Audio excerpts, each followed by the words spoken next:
দিঘিতে সাঁতার কাটতে গিয়ে বেঘোরে মৃত্যু এক সবজি বিক্রেতার। বছর 40-এর এই ব্যবসায়ীর নাম সমীরণ শীল। শুক্রবার কমলপুরের নগর পঞ্চায়েতের দিঘিতে ঘটে এই মর্মান্তিক ঘটনা। কমলপুর নগর পঞ্চায়েতের দশমীঘাট এলাকার বাসিন্দা পেশায় সবজি ব্যবসায়ী সমীরণ শীল। দুই ছেলে সহ স্ত্রীকে নিয়ে বেশ সুখেই ছিল তার সংসার। পিতা হিসেবে সমীরণ শীলের শখ ছিল তার ছেলেরা একদিন সাঁতারে বিশেষ নাম করবে।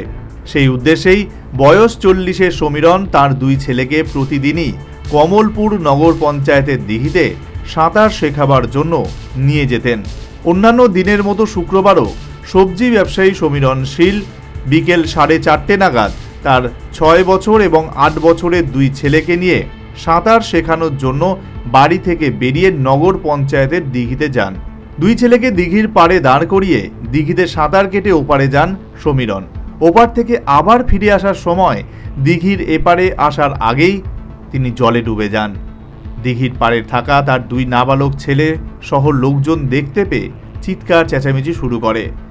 লোকজন ছুটে এসে সমীরণ শীলের নিথর দেহ জল থেকে তুলে বিমল সিংহ মেমোরিয়াল হাসপাতালে নিয়ে যায়।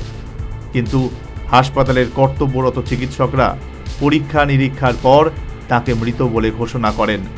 এই অবস্থায় সমীরণের দুই পুত্র সহ স্ত্রী কান্নায় ভেঙে পড়ে। তাদের আর্তনাদে ভারী হয়ে ওঠে আকাশ বাতাস। সাঁতার কাটতে এইবার গেছে আওয়াজ শুনে মাঝখানে এটা আপনার ধারণা? কটার সময় হয়েছে ঘটনা? সাড়ে 1:30 থেকে 5টা। কোন পুকুর হয়েছে? নগর পঞ্চায়েতে। নগর পঞ্চায়েত।